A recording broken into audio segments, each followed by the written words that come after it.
sehingga mempunyai nilai lebih dibandingkan dengan satu gambar. Oke.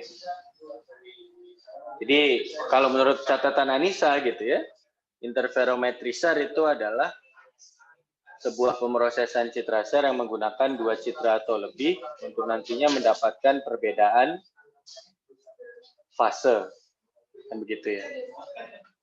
Nah, betul. Terima kasih Anissa jawabannya. Nah, sebetulnya yang saya inginkan itu masih belum interferometri SAR. Saya ingin tahu interferometri saja dulu. Interferometri saja dulu. Jadi interferometri itu ya adik-adik sekalian, itu berangkat dari kata bahasa Inggris yang namanya adalah interference atau gangguan pada dasarnya. Jadi sebenarnya gitu ya, kalau kita bicara interferometri, itu sebenarnya kita sedang menghitung seberapa besar gangguan yang terjadi pada sebuah sinyal. Nah, konsep gangguan inilah yang sebetulnya dipakai dalam penentuan INSAR atau interferometri SAR ini. Gangguan apa sih yang digunakan? Ya, seperti yang tadi disampaikan oleh Anissa adalah gangguan fase. Ketika sebuah data itu interference atau gangguannya itu nol atau tidak ada gangguan, maka seharusnya gelombang yang pertama dan gelombang yang kedua itu betul-betul sama atau tidak memiliki selisih sama sekali. Kan begitu ya. Nah, tapi ketika ini terjadi sebuah gangguan atau interference, maka pada dasarnya antara gelombang yang pertama dengan gelombang yang kedua itu ternyata terjadi sebuah perbedaan. Perbedaan apa? Perbedaan dari fasenya.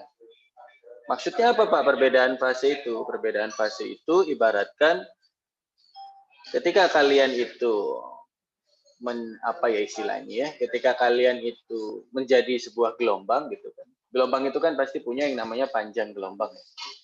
Selain punya panjang gelombang, di setiap posisi yang ada di satu gelombang itu kan pasti ada informasi mengenai sudut yang dibentuk kalau dalam sebuah lingkaran gitu.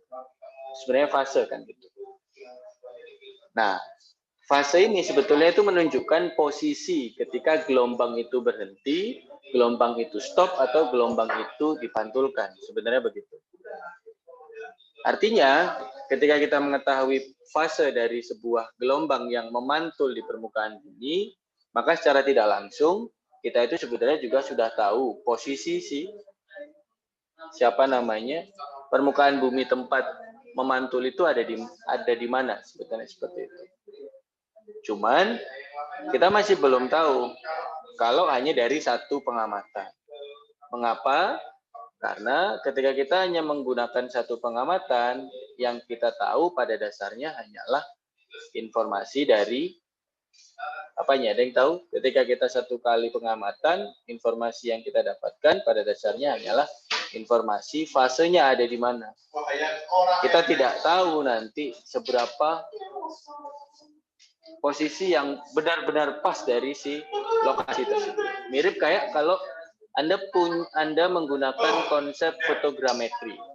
Konsep fotogrametri itu ketika Anda menggunakan hanya satu citra saja atau hanya satu foto saja, apakah bisa membuat stereo foto alias membuat sebuah bidang 3 dimensi dari situ? Kan jawabannya kan tidak. Untuk foto agar bisa jadi membentuk sebuah hal yang 3 dimensi, Anda harus membuatnya menjadi minimal 2 foto, kan begitu. Nah, konsep yang sama itu juga digunakan dalam interferometri. Jadi instead of mencari jaraknya, pada dasarnya interferometri itu mencari selisihnya. Saya ulang, instead of cari jaraknya, interferometri itu mencari selisihnya. Nah, itulah kenapa tadi saya tanya di pertanyaan pertama. Kalian tahunya interferometri itu untuk membuat apa? Nah, saya tanya lagi sekarang. Sepengetahuan kalian, interferometri ini gunanya untuk apa?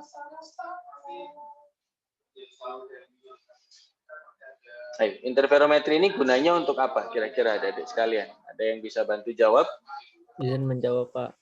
Ya, silakan Fatkur. Gunanya untuk apa Fatkur? Sejauh ini biasa digunakan dalam penentuan deformasi, Pak. Oke. Digunakan untuk penentuan deformasi. Sudah saya duga gitu ya, jawabannya adalah seperti itu. Karena memang dari arah penjelasannya dari kemarin memang ke sana.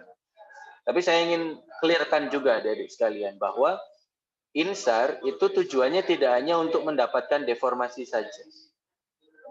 INSAR itu juga bisa digunakan untuk mendapatkan DEM atau Digital Elevation Model atau Digital Surface Model atau representasi dari bentuk bumi sendiri.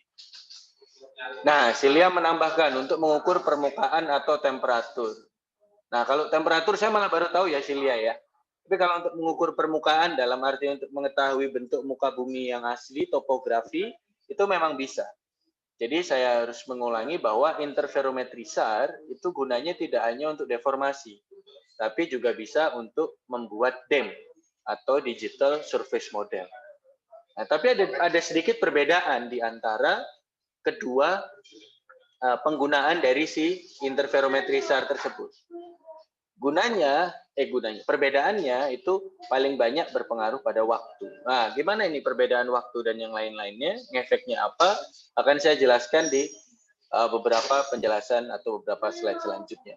Tapi intinya adalah saya ingin nge-clearkan dulu bahwa interferometri SAR itu tidak hanya untuk digunakan dalam proses penentuan deformasi saja, tapi juga untuk mengetahui DEM atau mengetahui elevasi dari permukaan bumi yang sedang diukur oleh si citra SAR tersebut. Nah, dari sini lanjut kita. Nah, lanjutnya adalah kan kemarin sudah dijelaskan ya oleh Pak Rian bahwa pada dasarnya untuk pembuatan interferometri atau interferogram itu dibutuhkan lebih dari satu citra, kan begitu. Seperti yang tadi juga saya sampaikan bahwa kita pada dasarnya itu ingin mencari perbedaan fasenya. Karena kalau dari satu saja kita cuma tahu satu fase.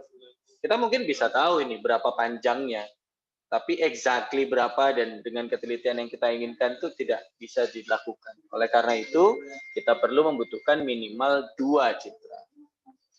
Nah, dua citra ini itu nanti pasti akan punya perbedaan.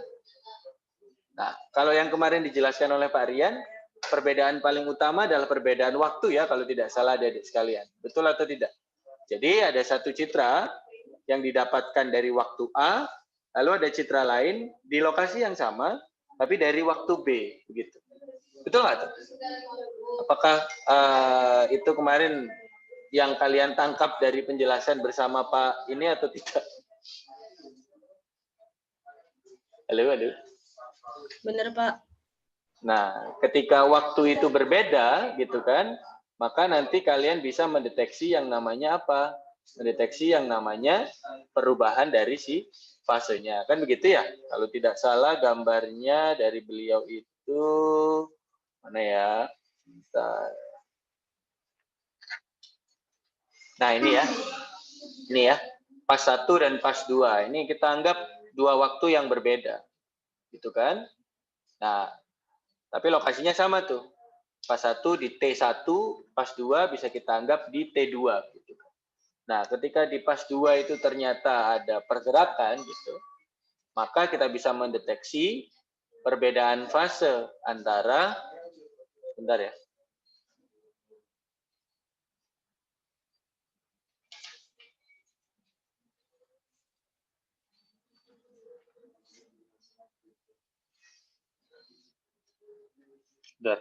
Perbedaan fase antara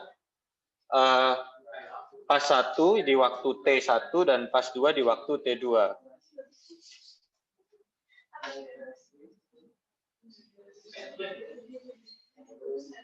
Nah, kemarin kan nanti dijelaskannya seperti ini adik-adik sekalian.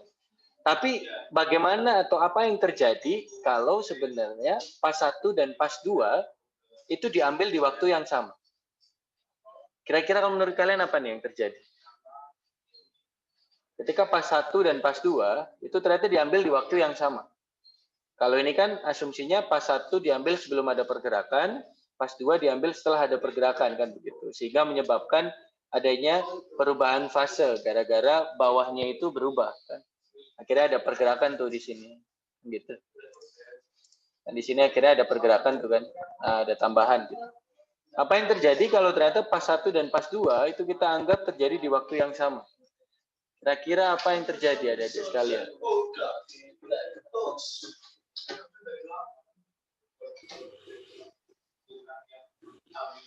Apa yang terjadi tuh kira-kira sebenarnya? Kalau mungkin ada yang mau mencoba menjawab. Ingin coba menjawab, Pak. Ya, silakan Puja. Gimana Puja? Mungkin tidak akan ada perbedaannya nanti ya, Pak. Tidak ada selisihnya juga. Ya, oke, jawaban yang sangat baik ya Puja ya. Apabila kita lihat ternyata fase 1, pas 1 dan pas 2 itu di waktu yang sama, maka nanti tidak akan ada perubahan.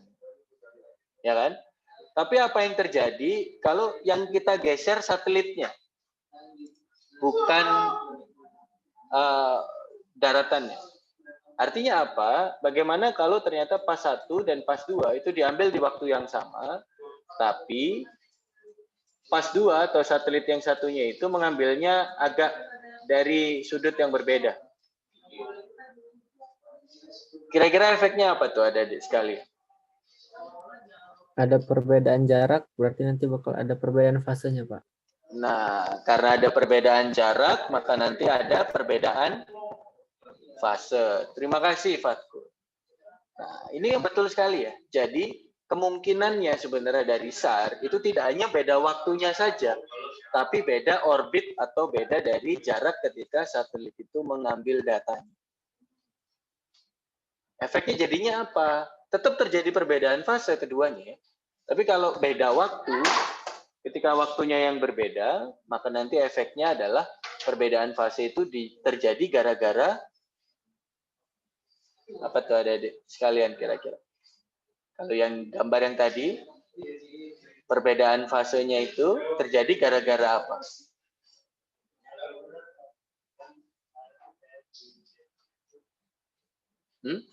Halo? Halo, halo.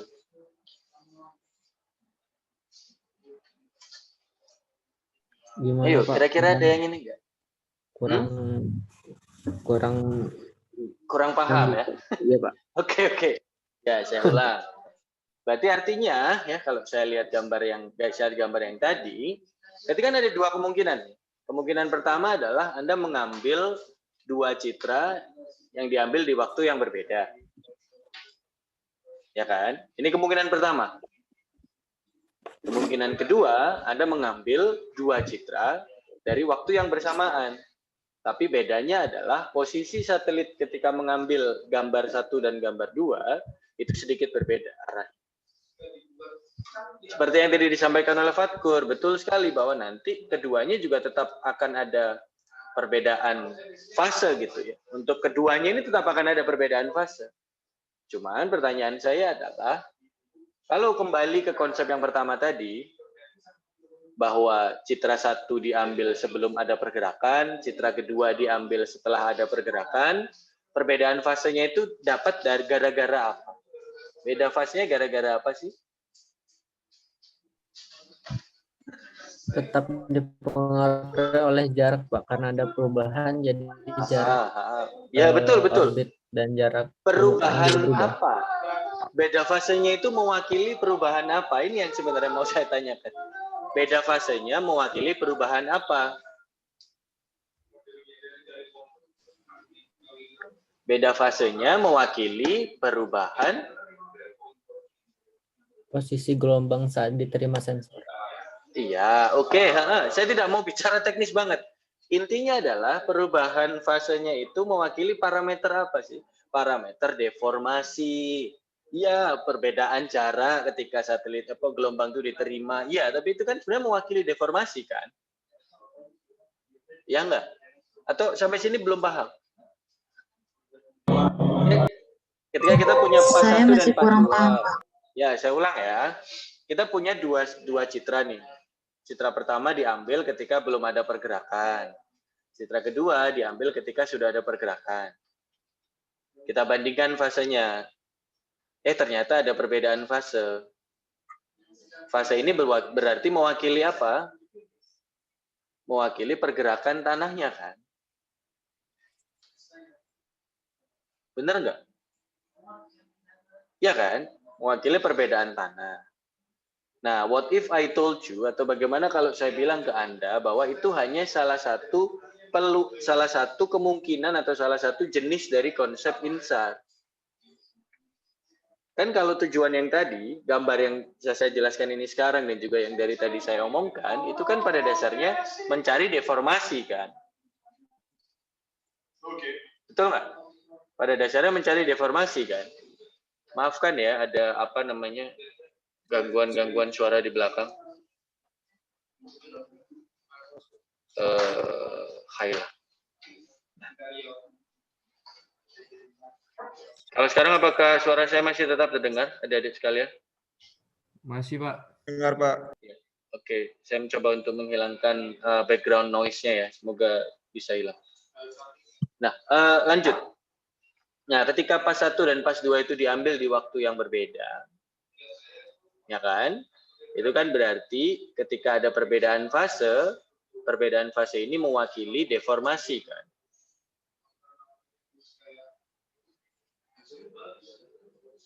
Ya enggak? Atau masih tidak paham? Iya, Pak. Nah, oke. Nah, sekarang kalau saya tanya atau saya berikan informasi baru nih, bahwa interferogram itu tidak hanya bisa dibentuk oleh dua citra yang waktunya beda, tapi bisa dibentuk dari dua citra yang waktunya sama. Hanya saja perbedaannya cuman sudut pengambilannya saja. Yang satu ngambil di sini gitu, yang satu ngambil di dekat sini arahnya. Berarti kira-kira adik-adik sekalian, kalau yang gambar satu tadi, konsep pertama tadi kan beda fase mewakili perubahan panjang, atau kalau kata Fatkur tadi kan mewakili perubahan panjang gelombang yang diterima dan dikirim. Oke lah, iya benar. Atau dalam tanda kutip yang lebih mudah untuk dipahami adalah mewakili deformasi kan gitu. Nah, kalau untuk kondisi yang ini, kondisi yang saya jelaskan sekarang, itu perbedaan fasenya mewakili apa kira-kira adik-adik sekalian?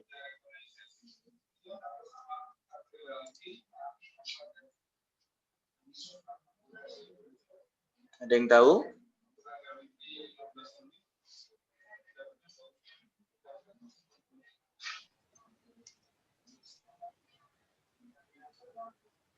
Itu masih bingung ya sepertinya ya. Kira-kira masih bingung nggak? Kalau masih bingung bilang ke saya.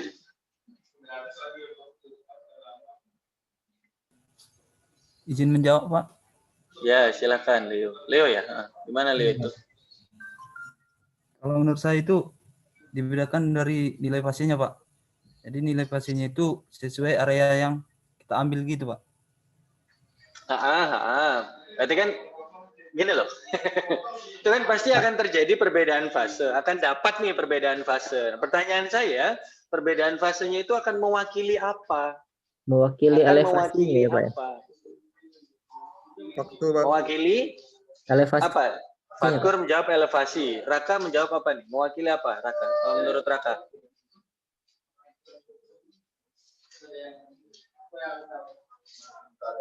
Halo, Raka? Waktu, Pak. Mewakili waktu. Nah, gimana kalau saya bilang ini nih waktunya sama gitu loh. Waktu pengambilannya sama.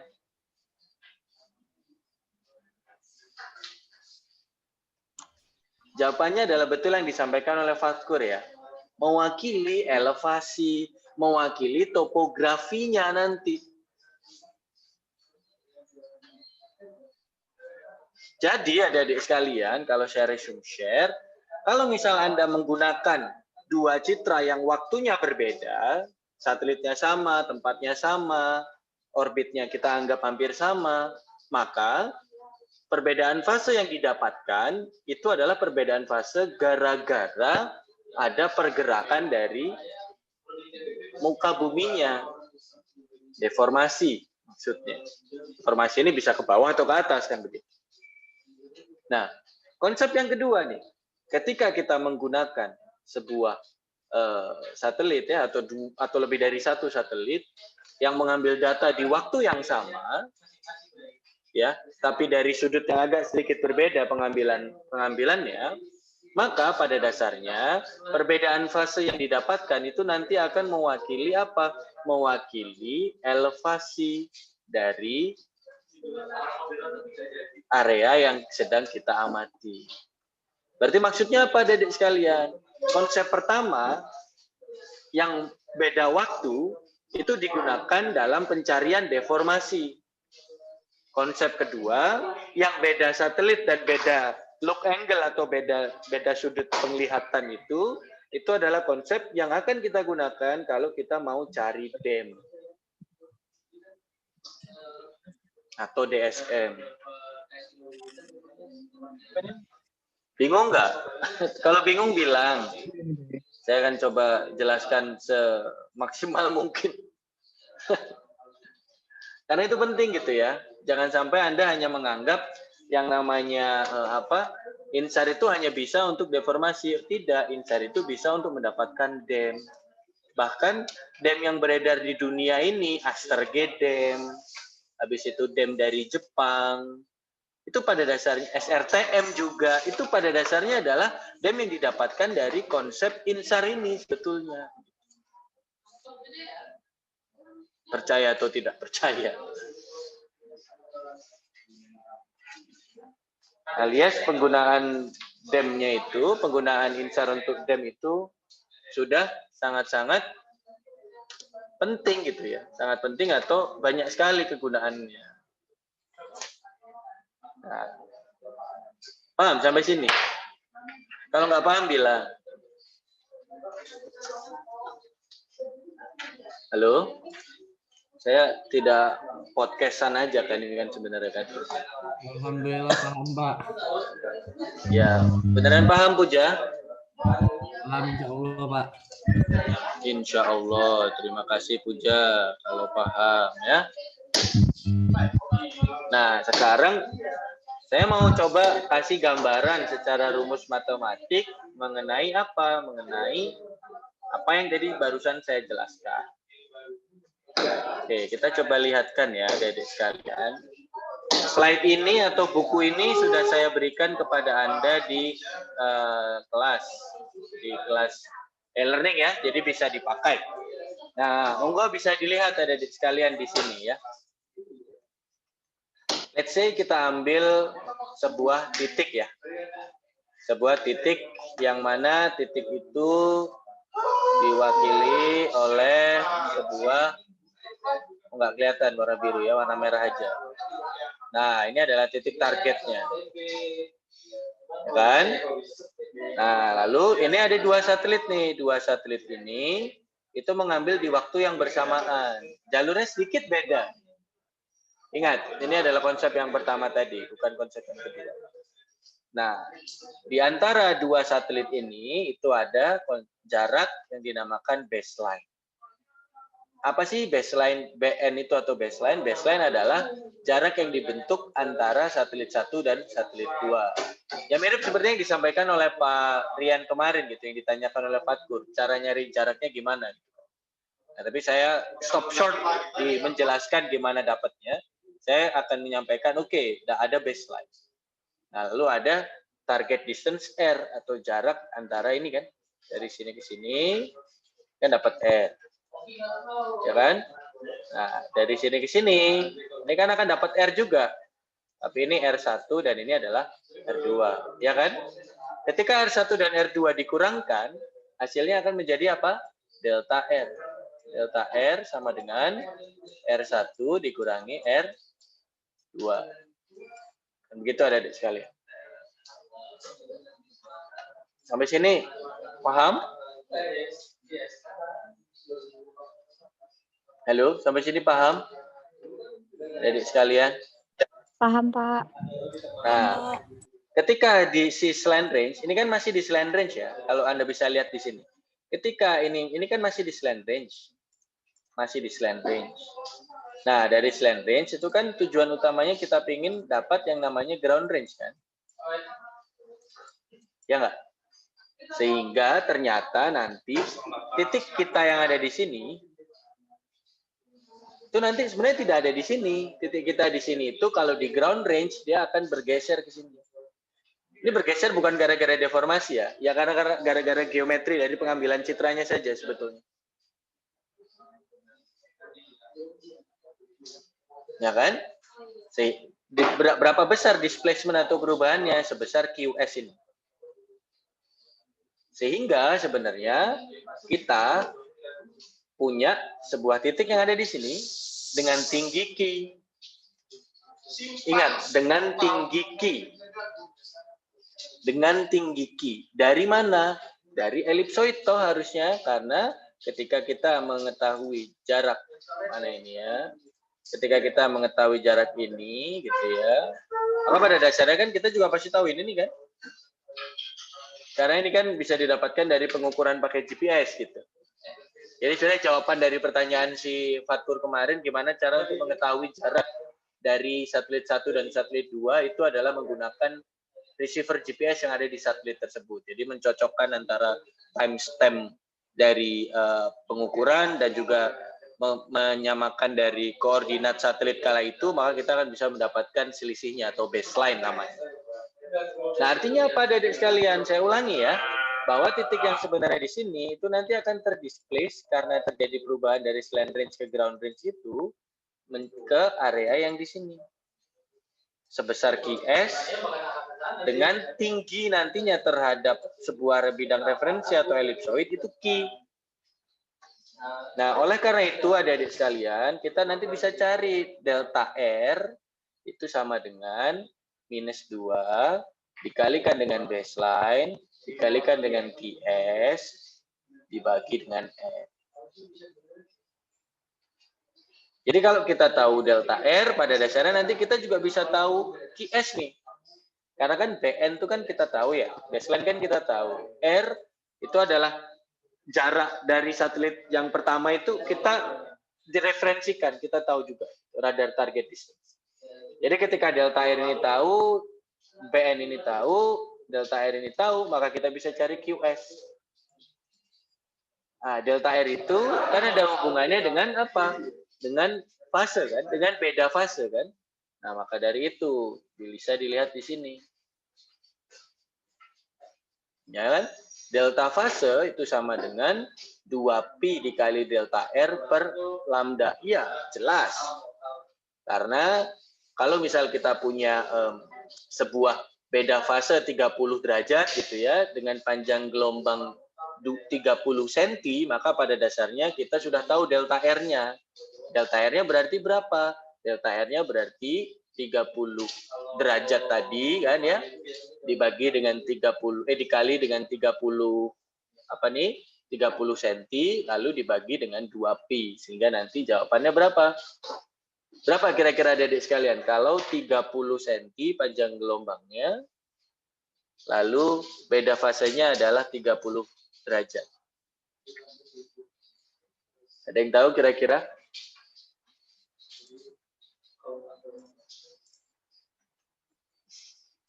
Atau bingung? Beda fase adalah 30 derajat. Lambda adalah 30 cm. Menggunakan rumus ini, carilah delta R.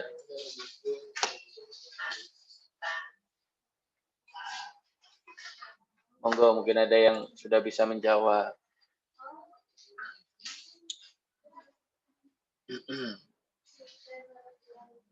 30 derajat itu seperberapanya satu putaran sih? Ada yang tahu nggak? 30 derajat itu 1/12-nya putaran kan. Berarti ketika satu putaran itu berarti 30 cm, maka 1/12 putaran adalah 1/12 dikalikan dengan 30. Sebenarnya jawabannya adalah seperti itu, ada di sekalian. Berarti jawabannya berapa? 30 dibagi 3 berarti ada 10, 12 dibagi 3 ada 4 kan berarti ya. Berarti kan 10 dibagi dengan 4 alias 2,5. Berarti delta R adalah 2,5 cm. Ketika lambdanya 30 cm dan beda fasenya adalah 30 derajat.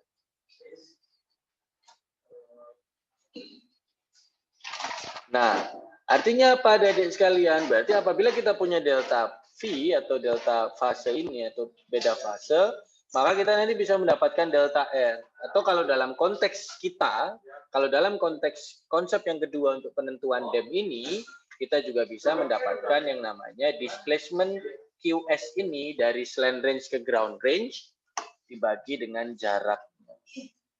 Ditambahkan dengan si baseline-nya ini.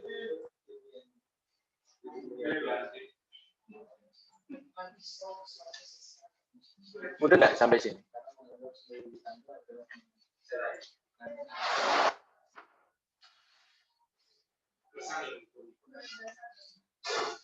Bingung Pak. Ya, bingungnya di mana? Yang hitungan tadi itu Pak. Gimana? Hitungan bingungnya gimana tuh? Yang tadi mencari. Hitungannya yang mana? Yang bingung, yang atas ini bingung nggak? Yang delta R minus 2 ini atau yang ini yang bingung? Iya, yang kedua itu Pak, yang setelah delta R tadi Pak. Nah, oke. Rumus delta R sama dengan min 2 BNQS per R ini mudah nggak? Kira-kira? Oke, saya anggap mudeng lah ya. Nah, sekarang itu kan gini sebenarnya. Kita tuh kan punya delta R. Nah, tapi untuk bisa mengetahui delta R, maka kita kan perlu yang namanya beda fase kan. Ya, dan sebaliknya, vice versa. Kalau kita punya beda fase, maka kita bisa dapat delta R. Bagian kedua rumus ini dihilangkan dulu deh. Dihitamkan dulu lah kalau misal bingung gitu. Saya buat begini, terus saya tutup gini. Nah, tutupkan ini. Nah. Kita lihat rumus ini dulu. Delta fase, ya kan, itu sama dengan 2pi delta R per lambda. Sudah dijelaskan dengan Pak Rian sebenarnya. Saya cuma mau menambahkan bahwa kalau ternyata Anda punya beda fase, itu bisa dikoneksikan terhadap delta R menggunakan rumus yang ini. Menggunakan rumus yang ini. How to, bagaimana caranya? Ya, yang tadi saya sampaikan. Ketika kita punya delta fase 30 derajat, ketika kita punya lambda 30 cm, maka kita coba yuk masukkan bareng-bareng ya. Delta fase 30 derajat kan gitu. Betul ya? Sama dengan 2pi dikalikan delta R. Delta R kan tidak diketahui, dibagi 0,3 meter lah. Apa-apa lah. Kita bicara meter berarti. Nah, 30 derajat ini perlu kita rubah menjadi radian terlebih dahulu. Berapa tuh? 30 derajat berapa radian? Ada yang sudah menghitung belum?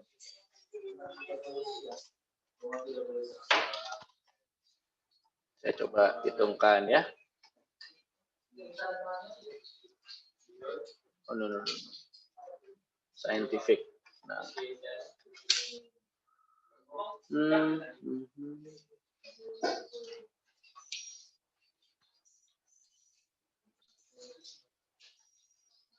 Berapa? 30 dikali 0,524 radian bukan Pak? berapa? 0,524 radian.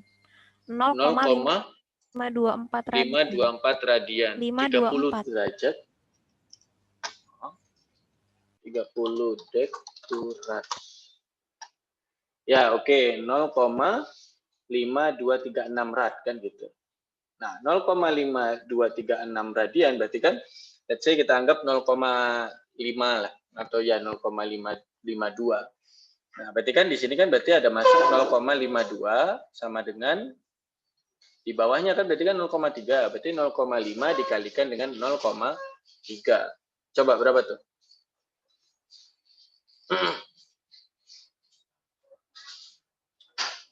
Halo.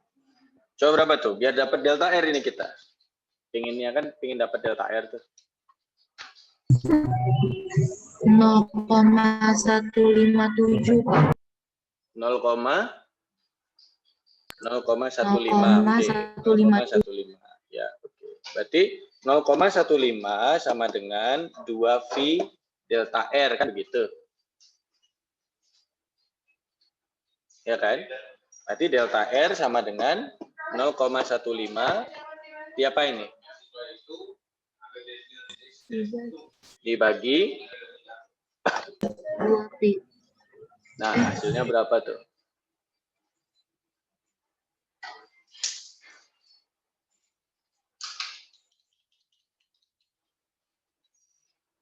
Nol koma 025 bukan 0, Pak? berapa? 0,025. Itu hasil hitungan Anda ya? Iya Pak. Dicoba coba. P itu 3,14. Tidak.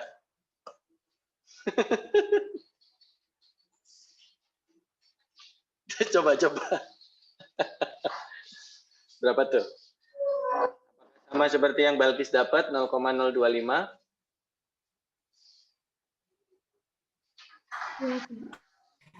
Iya, Pak. 0,047 kan, Pak? 0, berapa, Harisin? 0,047. Oh, Harisin dapatnya 0,047. Kalau yang lain? Sama dengan Balkis, Pak. Oke, terima kasih Fatkur ya. Berarti Fatkur dan Balkis dapat 0,025. Kalau yang lain? Ada yang mendekati ke sana belum? Nah, berarti jawabannya adalah itu ya sebenarnya adik-adik sekalian. Artinya apa? Delta R itu ada hubungannya dengan delta fase dan juga ada hubungannya dengan lambda. Nah, begitulah cara mengukurnya. Nah, tapi itu hanyalah salah satu bagian kecil dari apa yang ingin saya jelaskan. Yang ingin saya jelaskan adalah bahwa sebenarnya, ini saya clear semua ya. Apabila kita mendapatkan delta fase, dan kita itu juga mengetahui berapa baseline-nya, dan mengetahui berapa jarak antara satelit ke daratan itu, maka sebenarnya kita juga bisa mencari QS ini adik-adik sekalian, atau displacement atau pergeseran yang tadi saya jelaskan di atas, bahwa sebenarnya ya ketika Anda punya ini apa sih? Nah ini kan R1, ini kan R1, ini R2 kan. R1 min R2 kan delta R. Nah, itu sebenarnya kan terhadap titik yang di sini. Tapi pada dasarnya titik yang di sini itu tidak di sini, tapi titik yang ada di sini itu berpindah ke sini gitu. Ketika konsep slant range dirubah menjadi ground range. Kan yang mewakili kenyataan kan ground range kan, bukan slant range kan. Tapi secara geometri awal citra ya pasti slant range dulu, bukan ground range. Dari yang begini kan harus diginikan gitu. Dari yang miring harus di-flatkan. Nah, itu yang dimaksud dengan mendapatkan dam itu tadi ya, adik-adik sekalian. Jadi, ketika Anda nanti dapat, ini saya hapus lagi lah. Ketika nanti Anda dapat BNQS, dapat QS ini, maka nanti setelah itu kita bisa mendapatkan proses yang namanya, atau melanjutkan ke proses yang namanya ini. Interferogram flattening. Flattening itu apa maksudnya? Flattening itu adalah, awalnya kan kamu dapatnya slant range gini. Tapi dari slant range itu kita ingin jadikan gini. Jadi ground range. Ya kan? Titik yang awalnya di sini, ketika kamu ratakan begini, dia tidak di sini lagi dan begini, tapi dia akan naik. Nah, naiknya itu sebesar Q. Nah, jadi QS, kalau Anda lihat ke atas, balik ke gambar yang tadi, ini ada QS kan? Ini ada QS kan? QS itu pada dasarnya terdiri dari komponen Q dan komponen S. Bisa Anda buat segitiga, bisa Anda buat gimana, itu pada dasarnya sama. Jadi gini. Nah, jadi pada dasarnya QS itu terdiri dari Q dan S. Q itu mewakili ketinggian si benda yang kita punya terhadap sebuah referensi. Dalam hal ini adalah ellipsoid. Nah, S itu adalah pergerakan secara slant range-nya, atau dalam arti kita coba cek di bawah tulisannya apa ya. Nah, phase variation proportional to the slant range displacement.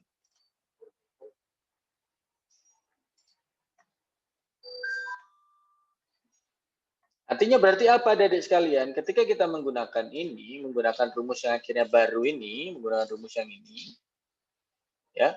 Ingat, rumus yang ini mirip kayak atas, cuman bedanya kalau atas cuman QS, kalau di bawah ada Q dan S.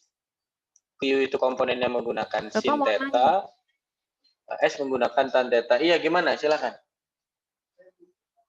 Pak, di rumus yang atas itu kan delta R-nya min 2 BQ per R. Kalau yang di delta fasenya nggak ada min ya, Pak?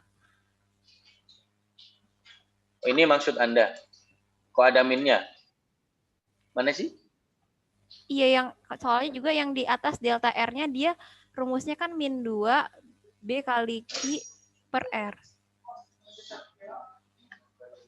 Yang nggak ada awal, minnya Pak. loh. Oh, yang atas ya? So, Yang- ini maksud Anda. Iya, Pak. Ini. Kenapa kok di bawahnya tidak ada Iya, apa? Pak. Tidak ada minnya gitu maksudnya. Iya. Nah, berarti itu sesuatu yang sangat benar ya. Iya. Harusnya ada minnya ya. Benar-benar. Thank you. Ini harusnya ada minnya ya. Karena kan pada akhirnya nanti ini min, di bawah ini juga akan ada min lagi tuh. Nah, ini ada min lagi. Nah, ada min. Jadi betul, terima kasih Balkis. Harusnya ini min ya. Oke, Pak. Sip. Thank you. Karena rumus di atasnya memang delta R-nya itu adalah ada minnya. Nah, berarti apa? Nah, berarti sebenarnya QS ini terdiri dari dua komponen, Q dan S. Q itu adalah beda tingginya terhadap sebuah bangun yang kita anggap sebagai referensi. S itu perbedaan dari slant range-nya. Poin targetnya itu. Nah, kalau kita anggap si S itu tidak ada perubahan, karena waktunya di waktu yang sama kan, berarti kan sebenarnya ini bisa hilang.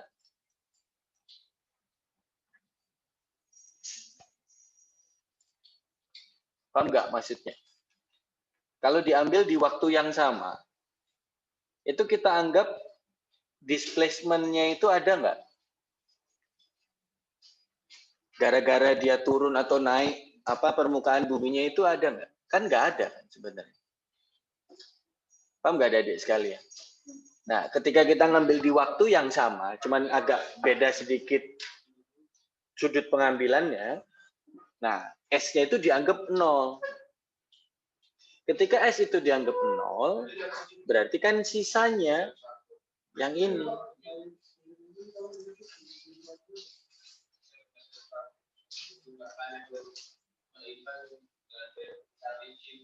Ketika sisanya ini, ya sudah. Berarti kita akan mendapatkan yang namanya interferogram flattening ini ya dari sekalian. Ingat, baseline atau BN itu didapatkan dari data orbit. Data orbit didapatkan dari mana? Didapatkan dari pengukuran menggunakan receiver GPS teliti yang ada di satelit. Jadi pertanyaannya Fatkur itu adalah kemarin jawabannya itu gitu ya. Nah, second phase term, bagian kedua yang ini, itu bisa dihilangkan. Gitu. Karena ya tadi, kalau kita anggap waktunya sama, maka S-nya kan 0. Ketika S-nya 0, ini kan berarti jadi 0. Min 0 kan gitu, ya kan? Sehingga tersisa hanya yang depan. Ketika Anda tahu delta fasenya, maka ketika kita tahu BN, ketika kita tahu R ya, ketika kita tahu theta itu adalah incidence angle, maka kita nanti tahu Q. Sehingga jawabannya dari sekalian, apabila waktunya kita anggap sama, saya hilangkan semua lagi drawing saya, kita akan tahu ini terhadap garis yang ada di bawah sini. Artinya apa? Kita dapat DEM adik sekalian. DEM ya.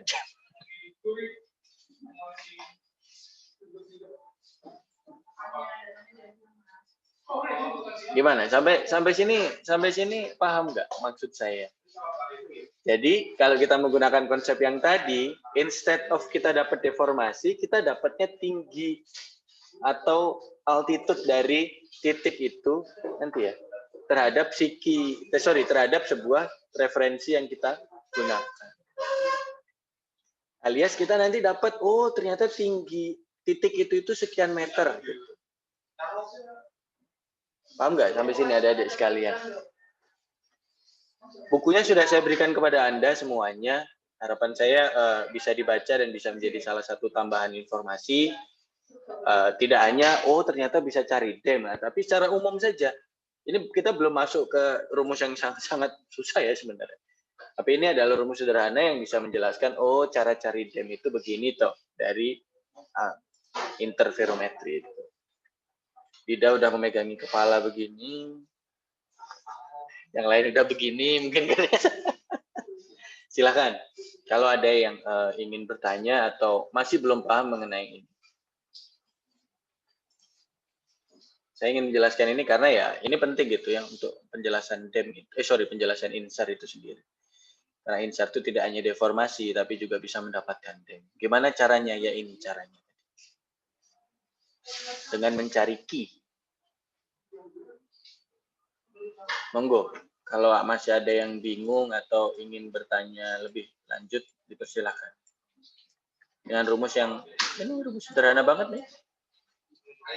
Ini dihilangkan karena S kita anggap sama dengan 0. Karena S adalah apa? Phase variation proportional to the slant range displacement. Alias ketika kita menganggap sebuah daerah itu ada turun atau naiknya gitu. Titik ini tiba-tiba turun atau naik gitu. Nah, itu berarti ada S-nya. Karena diambil di waktu yang sama, cuman dari dua satelit yang berbeda, maka S-nya kita anggap 0. Nah, berarti bagian yang kedua ini kita anggap 0. Sehingga nanti yang kita dapatkan adalah Q-nya saja. Yang kita dapatkan adalah tinggi dari si target itu ketika dari slant range dirubah menjadi ground range, nah itu nanti akan dapat tingginya berapa.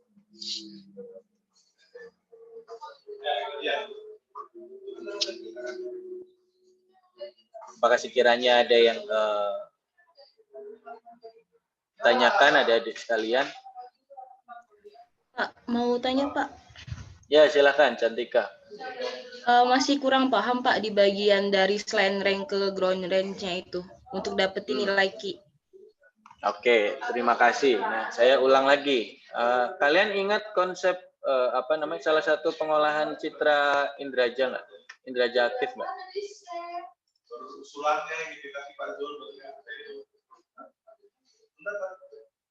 Bentar ya.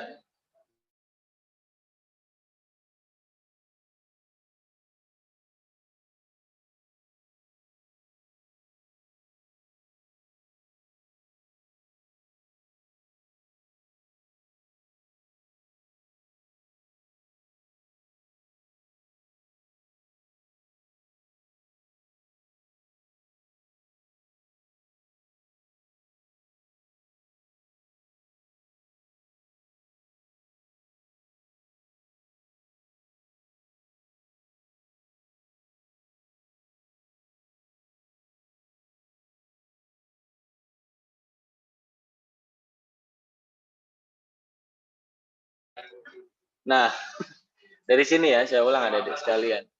Anda itu sebetulnya mengambil titik ini, ya, itu kan pada dasarnya dari sebuah slant range. Kan? Dalam konsep slant range kan, ya enggak? Makanya kan kalau dalam konteks data citra SAR itu kan ada yang namanya SLC dan ada yang namanya GRD kan. Betul nggak? Nah, SLC itu kan single loop kompleks yang biasanya kita main kalau buat INSAR. Ya kan? Kalau GRD itu sudah ground range, sudah bukan slant range lagi. Jadi ketika sudah GRD, maka dari slant range itu begini.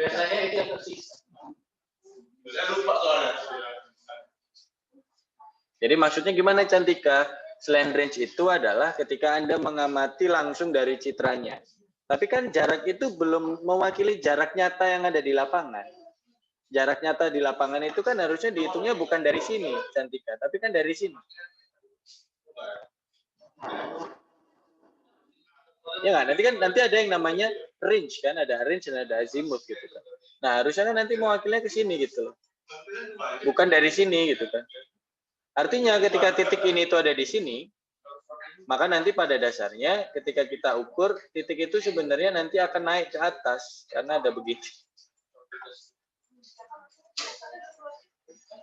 Karena nantinya range-nya ini sudah tidak selain range lagi, tapi mewakili ground range yang ada di bawah ini.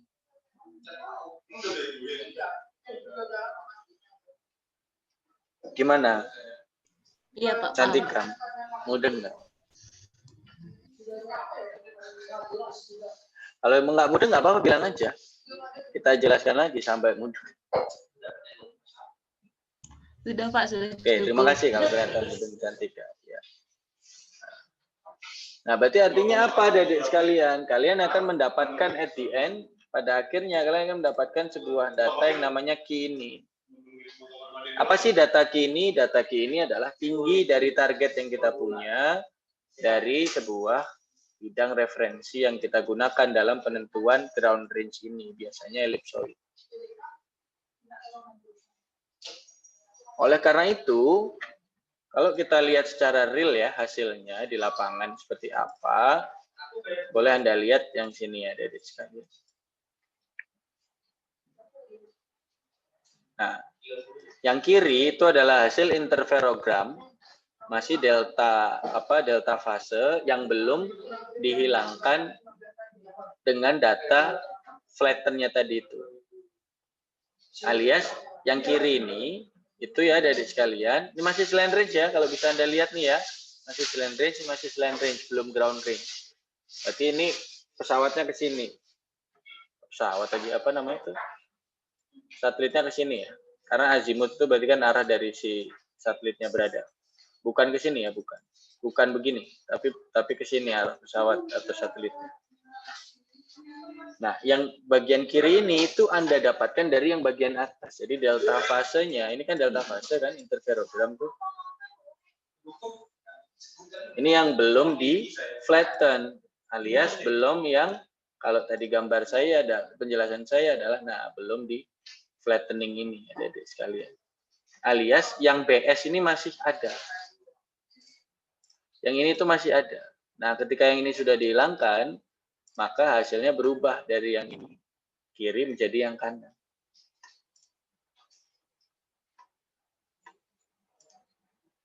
Ya. Nah, kalau Anda lihat dari kiri ke kanan, ya, itu pada dasarnya, aduh. Nah, diskontinuitas dari fasenya, ini kan kalau Anda lihat di sini nih, ada kayak begini gitu.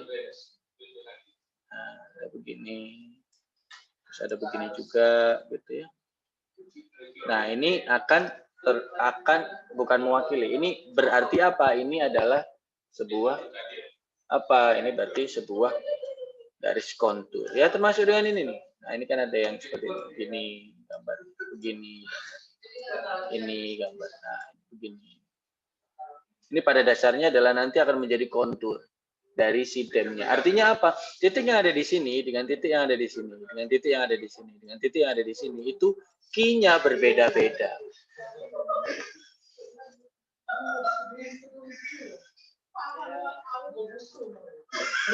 Nah, ketika key-nya berbeda-beda, nah, nanti hasilnya adalah seperti ini, adik-adik sekalian. Saya berikan contoh ya. Nah, kalau Anda lihat tadi itu bagian yang mana, Pak? Bagian yang ada di bagian sini. Anda kelihatan ini bagiannya kan di sini. Kan gini. Nah, berarti artinya apa? Daerah yang ini adalah daerah yang bisa dianggap datar karena dia tidak memiliki perbedaan nilai interferogram atau si fase yang dideteksi itu.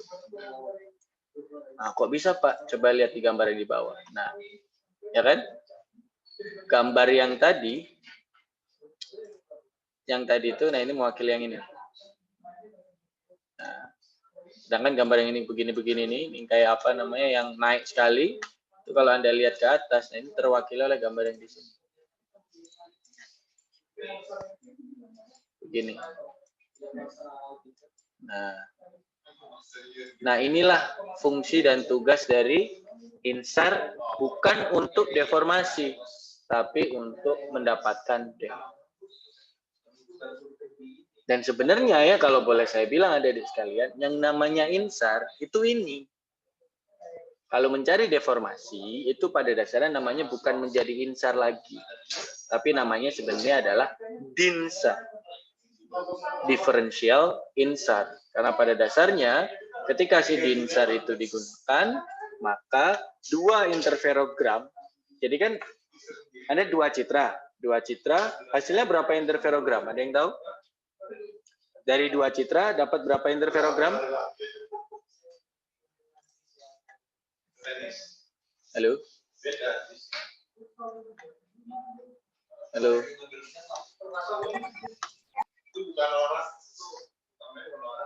Halo?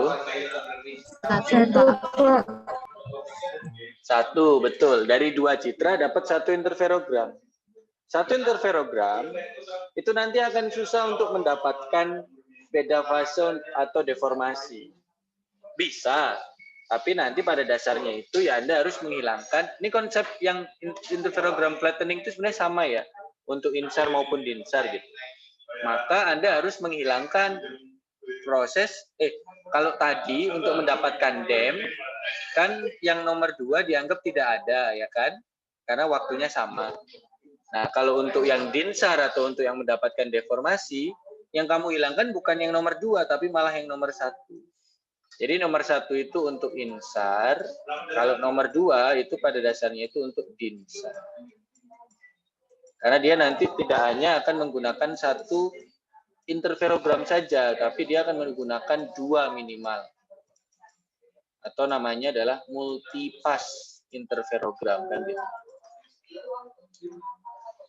Sebenarnya konsep ini tuh konsep untuk semuanya aja sebenarnya adik-adik sekalian. Jadi ketika Anda mau cari dem, maka nomor 2 yang dihilangkan. Ketika Anda mencari deformasi, maka nomor 1 lah yang dihilangkan. Itulah kenapa kalau Anda lihat dari slide-nya Pak Rian ya, yang how it works ini, pada dasarnya nanti ada penghilangan dem. Anda nanti bisa lihat di sini. Nah ini ya. Oke, bentar. Nah, ya. Nah, ini. Nah, dari rumus ini untuk bisa mendapatkan beda atau deformasi, maka sebenarnya kalian harus menghilangkan, harus menggunakan demnya itu tadi. Sehingga nanti akan mendapatkan yang namanya apa? Mendapatkan hasil dari deformasi. Makanya kalau Anda lihat di sini, ini ada namanya difference. Nah, ini loh. Ini. Coba dibaca ini apa? Remove face from topography. Jadi, ketika Anda punya ini 1, punya ini 2, lalu dihilangkan salah satunya adalah remove face from topography, yang Anda dapatkan adalah deformasinya, atau kalau dalam konsep yang tadi yang Anda dapatkan itu S-nya. Sedangkan kalau fase from topografi ini tidak Anda hilangkan, tapi S-nya itu Anda anggap 0, maka nanti hasilnya itu bukan mewakili S, tapi mewakili Q. Paham sampai sini adik-adik sekalian? Beda antara insar dan dinsar. Halo? Halo? Jadi harus dihilangkan. Jadi kalau mau menemukan deformasi, itu yang harus dihilangkan adalah demnya, alias topografinya. Karena pada dasarnya QS itu adalah bagian atau merupakan gabungan dari topografi dan juga deformasi. Jadi kalau Anda mau cari deformasi, ya berarti topografinya yang dihilangkan. Kalau Anda mau cari topografi, ya deformasinya yang dihilangkan. Nah itu berlaku kalau Anda cuma punya dapat 1 interferogram. Nah kalau dinsar atau differential insar, itu Anda menggunakan minimal 4 citra. Atau 3 bisa lah, citra 3 bisa. Dibuat 2 set gitu ya. Ada mungkin 1 set mewakili sebelum dan 1 set mewakili sesudah gitu. Sehingga nanti Anda tidak perlu menghilangkan dem, karena pada dasarnya dari gambar 1 dan dari interferogram 2 itu demnya kan masih ada. Kalau ini dikurangkan, di minus gitu, kan ini kan nanti hilang efek demnya kan. Nah itu yang dimaksudkan dengan DINSAR. Dari DINSAR Anda akan mendapatkan apa? Anda akan mendapatkan yang namanya deformasi. Kalau dari INSAR pada dasarnya Anda akan hanya mendapatkan interferogram. Interferogram itu bisa berarti DEM, bisa berarti deformasi, bisa berarti gabungan keduanya. Kalau Anda tidak menghilangkan DEM, ya berarti nanti hasilnya ya akan gabungan keduanya. Kalau kalian menghilangkan DEM-nya, akan jadi mewakili deformasi. Tapi kalau Anda hilangkan deformasinya atau Anda anggap nol di situ, ada image flattening di situ, maka nanti yang terjadi adalah itu mewakili DEM-nya. Bingung ya? Sampai sini ada adik sekalian. Silakan kalau ada yang ingin ditanyakan. Nah, ini gambar yang lain ya. Ini adalah hasil yang sebenarnya di slide Pak Rian sudah terjelaskan gitu ya, tapi tidak apa-apa saya jelaskan ulang. Bahwa kontur itu terlihat di yang memiliki fringes ini. Jadi kalau ini satu kontur, ini dua kontur. Ini apa namanya? Kayak gini, ini berarti dua kontur. Kalau Anda lihat gambarnya ya, jadinya adalah seperti ini. Tuh kan? Yang bagian bawah ini ini pada dasarnya adalah datar. Sedangkan yang bagian ini terjadi perbedaan tinggi yang ekstrim. Artinya kalau Anda bandingkan lagi, lihat dengan gambar sebelumnya, tuh kan, gambar yang ini ekstrim. Kelihatan nggak sih gambar yang ini ekstrim? Nah yang ini ekstrim. Tapi kalau Anda lihat ke slide yang selanjutnya, nah yang ini ekstrim gitu kan. Yang ini ekstrim. Sedangkan yang ini tidak ekstrim. Kelihatan bedanya nggak? Tuh, kelihatan ya?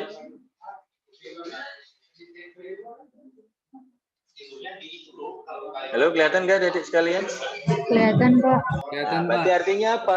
Ini adalah kegunaan dari interferometri SAR apabila Anda ingin mendapatkan deformasi. Alias, deformasi lagi. Mendapatkan ketinggian atau DEM. Alias deformasinya ini sudah dianggap tidak ada atau dihilangkan dulu sehingga dapatnya ini. Tapi sebaliknya adik sekalian, kalau Anda pakai INSAR itu untuk mendapatkan deformasi seperti gambar yang mana ini ya. Nah, ini ya. Ini yang di Izmir ini berarti artinya apa? Informasi mengenai topografinya ini sudah hilang adik sekalian.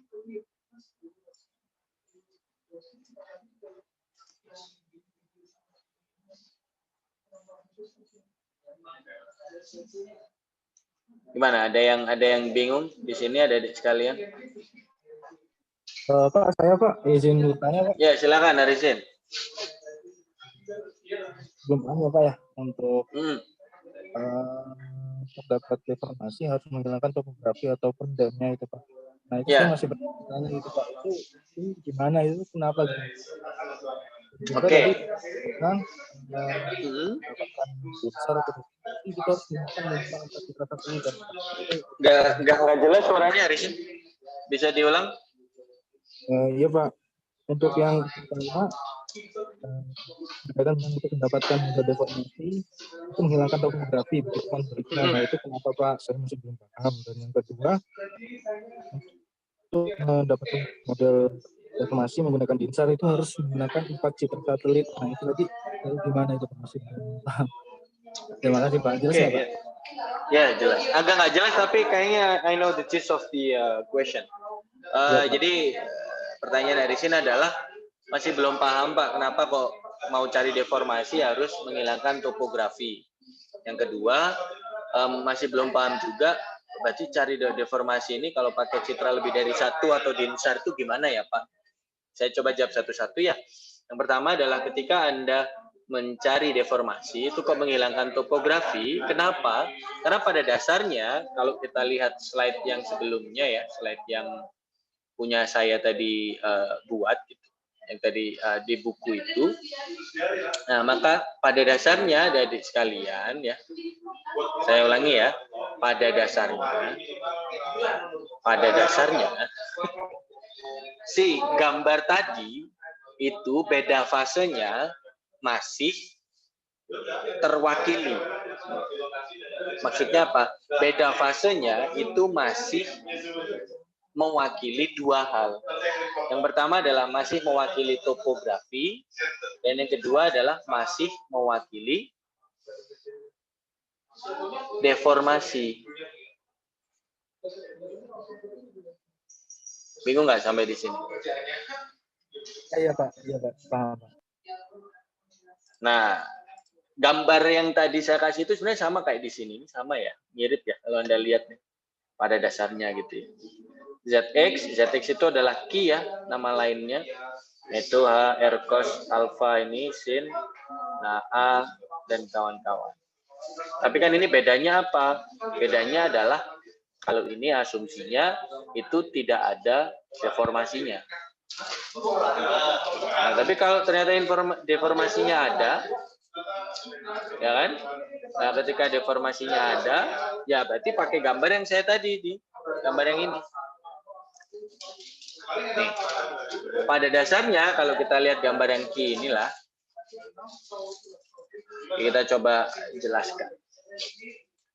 Ketika Anda mengukur, new share, saya kasih gambar yang ini, nah, annotate. Ketika Anda mengukur ini, sebenarnya ketika nanti merubah dari slant range menjadi ground range, itu akan berubah. Titik ini itu akan berubah ke sini sebenarnya.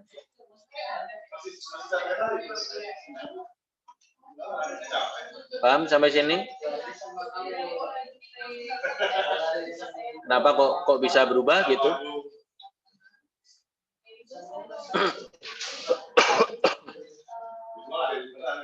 Halo? Kira-kira itu paham nggak kenapa kok bisa berubah begitu? Harisin. Karena pada dasarnya kalau yang gambar yang ini adalah slant range. Garis ini loh. Nah, ini adalah garis slant range. Padahal yang nanti kita ukur atau yang nanti kita gunakan itu adalah ground range, bukan slant range. Seperti yang tadi saya jelaskan ke Cantika. Nah, dari slant range ketika dikonversi menjadi ground range secara geometri, maka nanti si titik ini tuh akan berubah. Karena pada dasarnya mengukur itu tidak dari sini, tapi mengukur itu dari sini. Ground range itu diukurnya itu nanti dari sini gini loh.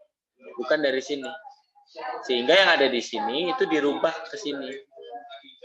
Nah, tergantung dengan theta dan sebagainya, maka nanti akan berubah jadinya. Posisinya tidak di sini lagi, tapi bisa jadi naik atau lebih atas dari si ground range, dari si referensi H ini. Ini kan H itu adalah jarak dari satelit ke elipsoid ya. Biasanya ini elipsoid. Berarti intinya adik-adik sekalian, ketika kita bicara ini, maka dari sini ke sini itu kan namanya QS ya. QS itu terdiri dari dua komponen. Yang pertama adalah komponen Q, yang kedua adalah komponen S. Komponen S itu pada dasarnya komponen deformasi. Tapi deformasi di slant range, bukan di ground range. Nah, kalau kita mau konversi ke ground range ya bisa, tapi itu nanti. Itu adalah konsep yang mau digunakan kalau kita mau insar untuk deformasi. Jadi ada deformasi gitu, S. Nah, selain S, itu juga ada, oh ternyata kalau terhadap elipsoid itu naik. Berarti artinya apa? S itu mewakili deformasi, Q itu mewakili topografi. Itu didapatkan dari delta fasenya yang tadi saya jelaskan rumus di bawah. Artinya adik-adik sekalian, ketika kita mau cari S, maka kita cari tahu Q, lalu kita hilangkan Q-nya. Sebaliknya, kalau kita mau cari Q, maka S-nya kita anggap 0 atau S-nya kita masukkan. Tapi most likely S-nya biasanya dianggap 0.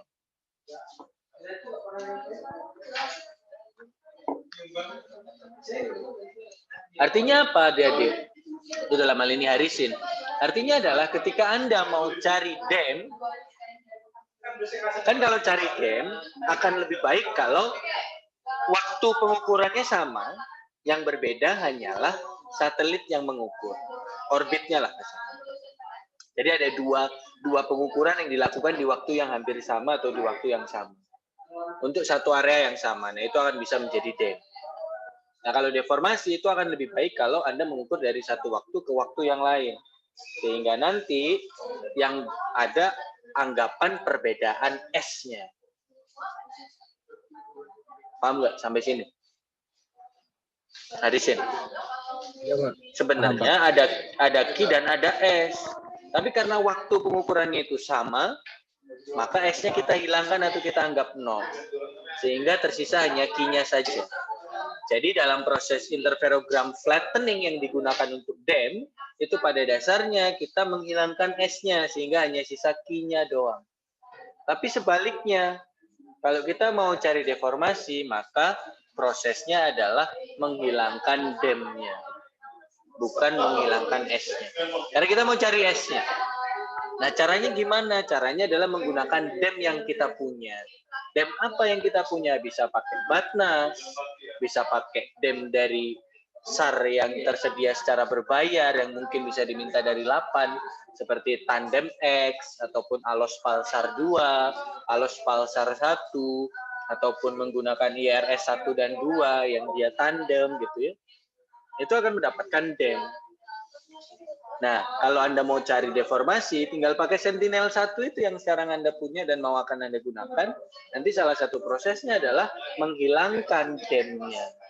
DEM-nya dari mana ya? Dari itu. Sumber yang lain, BATNAS bisa, SRTM kalau mau, ASTER-GDEM juga bisa, menggunakan DEM-DEM dari citra-citra yang lain juga bisa. Sampai sini paham, Aris? Pertanyaan pertama. Paham, Bang. Kalau ada yang mau dikonfirmasi silahkan. Artinya biar juga nanti saya yakin bahwa apa yang Anda jelaskan itu, apa yang saya jelaskan itu terserap oleh Anda. Nah, pertanyaan yang kedua, Pak, maksudnya menggunakan 4 citra itu gimana? Jadi gini, pada dasarnya interferogram itu kan harus dibuat dari 2 citra kan. Ada 1 citra yang kita anggap master, ada 1 citra yang kita anggap slave kan gitu. Kemarin kan diajari oleh Pak Rian seperti itu. Nah, master dan slave ini itu nanti kan digabung untuk mendapatkan delta fase.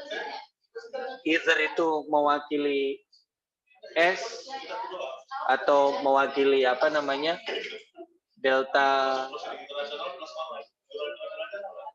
fase gitu.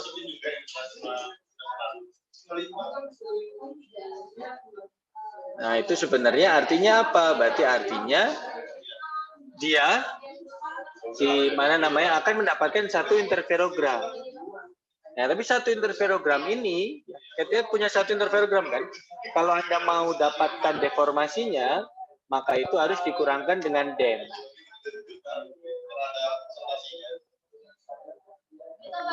Saya ulang. Kalau Anda punya 1 interferogram, lalu Anda kurangkan dengan dengan DEM, maka komponen Q-nya kan hilang, sisa S doang. Nah, DINSAR itu memungkinkan Anda untuk tidak menggunakan DEM. 2 interferometri. Anggapannya 1 interferometri kan, 1 interferogram kan punya komponen Q dan S. Komponen satunya punya Q dan S juga kan. Ketika 2 ini dihilangkan, maka Q-nya kan dapat. Q-nya kan sama anggapannya. Berarti Q dikurang Q sama dengan 0. Tersisa S dan S saja, sehingga nanti dapat delta S. Atau terdapat beda dari si deformasinya.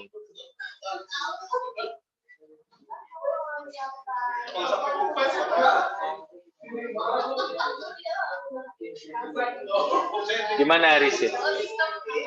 Ya, Pak.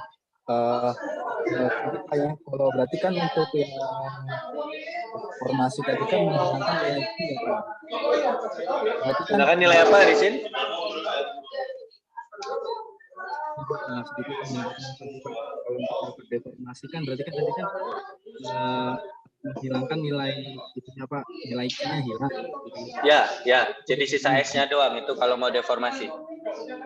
Berarti deformasinya itu berupa F-nya saja ya, posisinya dia Pak. Ya, akan perubahan posisi kan nanti kamu juga tahu jaraknya tuh. Bisa tahu deformasi dalam bentuk sumbu Z, sumbu X, dan sumbu Y-nya nanti bisa. Berarti ditambahkan dengan misalkan kata Bapak tadi data DEM yang bisa digunakan itu untuk mendapatkan informasi Z lokasi itu gitu Pak ya? Enggak, DEM itu digunakan untuk mewakili Q. Oh ya Q Pak, iya Pak. Berarti nanti sisanya S gitu. Ya, oke Pak. Ya. Nah, kalau mau cari DEM, kebalikannya S-nya dianggap 0.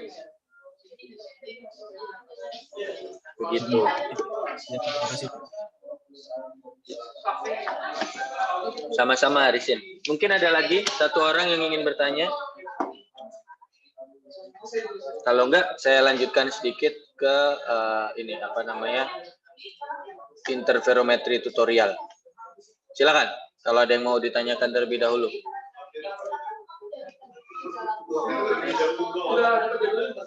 Halo. Ya. Silakan Titis. Enggak kedengaran. Hah? Sorry nggak kelihatan. Nggak kelihatan, nggak kedengeran. Maksud saya salah.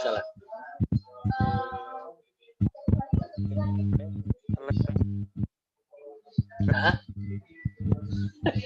Ada yang bisa mendengarkan suaranya Titis nggak? Enggak, Pak. Sama, saya juga enggak. Kayaknya pakai headset ya, Pak. Error mungkin. Coba dilepas ya.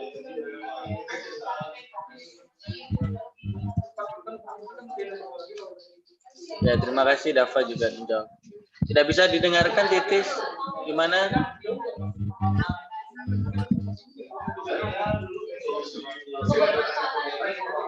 Halo, Titis, halo. Ya, Pak.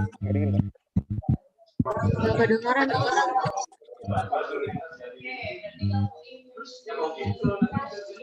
Nah, sekarang udah kedengar tuh. Silakan. Ya, Pak.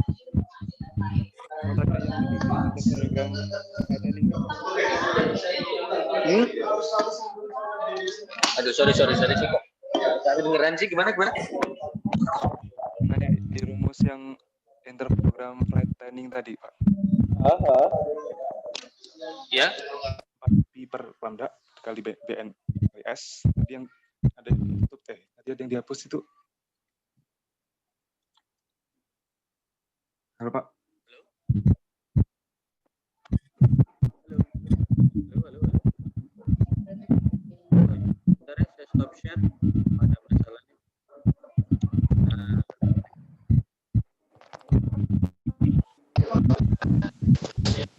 Halo, saya terdengar nggak?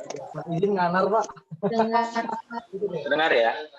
Izin Tapi nganar. ininya tidak terdengar ini. Ya, silakan Titis, diulang, monggo.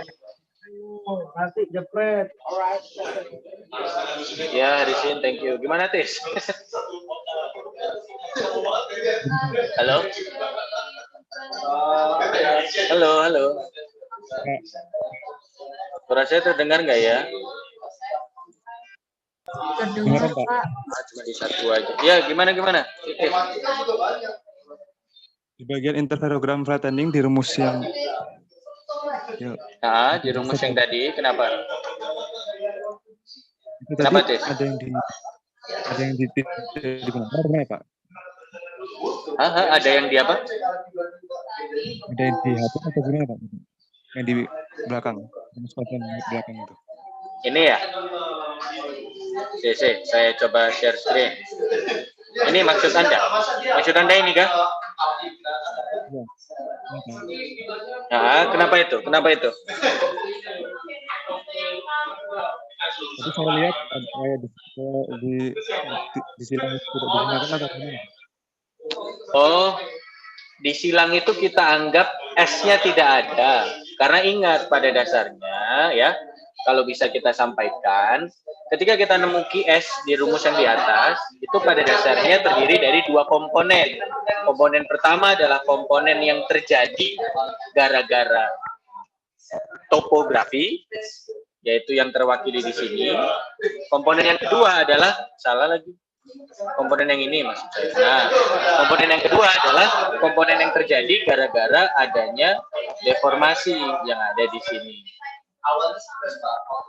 Nah, ketika Anda menggunakan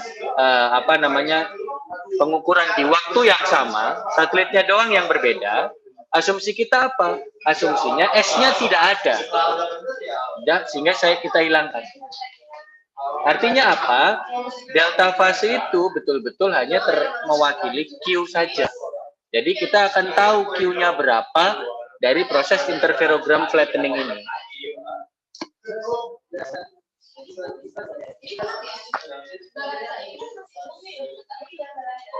Gimana? Jadi Titis, apakah menjawab nggak? jadi pattern itu fokus ke key aja ya Pak? Apa? Pattern itu fokus ke apa tadi? Flattening itu kan kita dapat QS. Nah, QS yang ada di atas itu, yang ada di atas ini nih, kan kita dapat QS kan? Nah, QS yang ini itu kita jadikan yang Q ini gitu.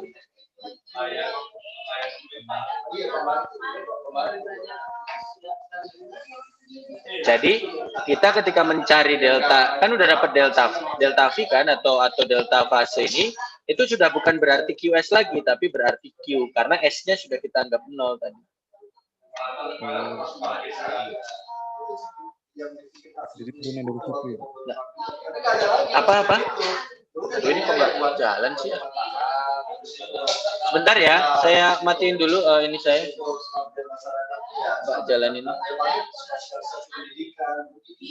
Halo Titis, masih dengar saya nggak?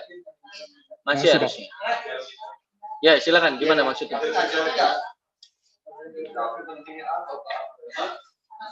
Ayo Tis, gimana? Pattern itu turunan dari yang atasnya gitu ya Pak? Ya, pada dasarnya bagian yang ini itu adalah turunan dari equation 2.2. Karena di sini itu QS. Nah, QS itu terdiri dari dua komponen S deformasi dan komponen Q si tinggi terhadap elipsoidnya. Ketika kita memisahkan itu, maka kita bisa memisahkan, oke, kalau saya mau cari deformasi ya saya cari S-nya aja. Kalau saya mau cari tinggi dari elipsoid ya saya cari Q-nya saja, gitu. Titis, kurang lebih. Semoga menjawab ya. Nah, terima kasih ya. Satu keterangan lagi yang ingin saya sampaikan, mungkin sebelum saya menjelaskan mengenai absen dan juga tugas besarnya, bahwa ini terbukti. Kalau Anda lihat di interferometri tutorial yang ada di sini, gitu ya, Anda bisa lihat bahwa pada dasarnya nanti akan ada proses untuk ngapain? Menghilangkan topografi fish. Ya kan? Alias sudah di flatten, cuman flattennya berbeda. Kalau yang tadi flattennya itu dihilangkan S-nya, kalau yang ini flattennya dihilangkan dem-nya. Paham nggak? Maksudnya adik-adik sekalian. Halo? Namanya sama-sama interferogram flattening biasanya. Tapi bedanya kalau interferogram flattening untuk cari dem, maka S-nya yang dihilangkan. Kalau interferogram untuk mencari deformasi, maka Q-nya yang dihilangkan atau dem-nya yang dihilangkan.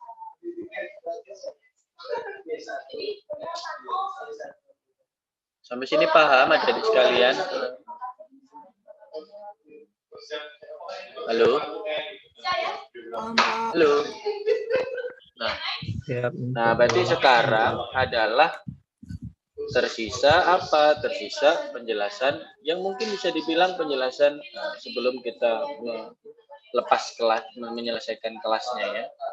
Bahwa pada dasarnya nanti adik-adik sekalian akan ada sebuah momen, ketika kalau ternyata baseline-nya itu terlalu jauh gitu ya, baseline-nya itu terlalu jauh, si BN ini terlalu jauh, maka apa yang kita dapatkan itu tidak bisa berarti dengan baik.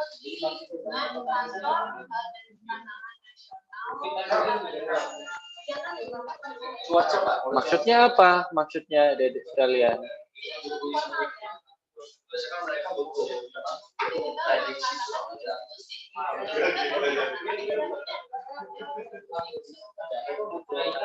Maksudnya adalah kita itu bisa menganggap sebuah set of pengukuran itu di waktu yang sama itu bisa digunakan sebagai sebuah dem generating method, hanya kalau memiliki jarak tertentu, alias baseline-nya itu tidak boleh lebih dari berapa ratus meter. Sehingga kalau misalnya Anda punya dua citra yang berbeda sistemnya, misal satu Sentinel-1, ini tiba-tiba ERS-1 gitu, itu tidak bisa. Karena biasanya jaraknya terlalu jauh. Walaupun data yang didapatkan sama di waktu yang hampir sama, tapi konsepnya tidak akan masuk. Karena baseline-nya terlalu jauh, sehingga nanti altitude-nya, ambiguitasnya itu masih ada didapatkan. Artinya ambiguitas dari ketinggian yang didapatkan itu terlalu tinggi. Oleh karena itu adik-adik sekalian, satelit-satelit yang digunakan untuk mencari dam itu biasanya selalu berdekatan jaraknya. Nih, saya berikan salah satu contoh ya. Kalau Anda buka, mari kita coba buka pelan-pelan dan sama-sama sebuah sistem yang namanya SRTM ya. Bukan SRT saja, SRTM. Nah, kalau Anda lihat SRTM gambar di sini, saya tidak akan memperlihatkan yang ininya. Nah, kalau Anda coba buka di internet pun monggo bisa dibuka gitu ya.